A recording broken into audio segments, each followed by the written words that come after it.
Побарал рекет од 100.000 евра, добил половина, па сега можеби ќе добие и притвор кој го бара обвинителството. Првата рата од митото вредна 50.000 евра му донесоа лисици на рацете на Васе Анакиев, директор на инспекторатот за земјоделие. Тој е осомничен за кривично дело корупција. Ова доаѓа по истрагата која што обвинителството за гонење организиран криминал и корупција ја спроведе во координација со Министерството за внатрешни работи.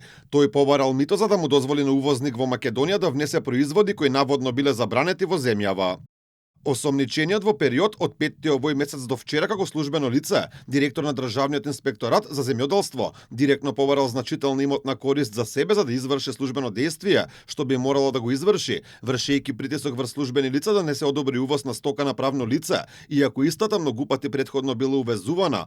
Како оправдание на шпедиторот му било истакнато дека стоката што требало да се увезе не е во согласност со законските прописи. Како резултат на притисоците стоката повеќе денови стоела на граничен премин, па откако оштетениот побарал образложение за забраната, осомничениот започнал действие на барање на подкуп. Пред законот сите се исти, нема веќе селективна правда, сите ќе одговараат ако се огрешиле, порачуваат од владеачката ВМРО ДПМН. Од таму ја поздравуваат акцијата и велат дека на овој начин се враќа довербата во институциите и правниот систем, бидејќи во време на СДСМ и јавноста беше сведок на бројни скандали и случаи со криминал и корупција, што придонесе за пат на довербата во органите на прогонот. Секој кој се ограшил пред законот, без разлика дали од СДС, од ВМРО ДПМН или било која друга политичка партија, треба да одговара. Сите мора да бидат еднакви спрема законот. Воедно ја поздравувам и акцијата на МВР и ова е порака до сите дека со законот нема играње.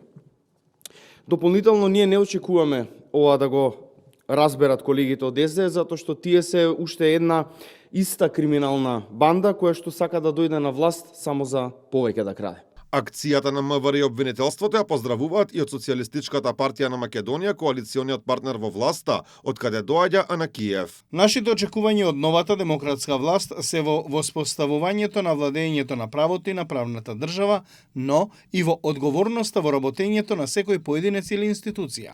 Социјалистичката партија на Македонија ги повикува надлежните институции да постапуваат според закон, одговорно и без селективност да ги превземаат сите активности во разоткривањето на било кој случај за кој постојат основани сомненија за сторен криминал или злоупотреба на службената должност. Доказ дека во држава веќе нема селективна правда е што во само неколку месеци ова е второ апсење на актуелен функционер од власта во делот на земјоделието. На 6 ноември минатата година за примање мито приведен беше директорот на Агенцијата за финансиска поддршка во земјоделството Илија Стоилев, функционер на ВМРО ДПМН.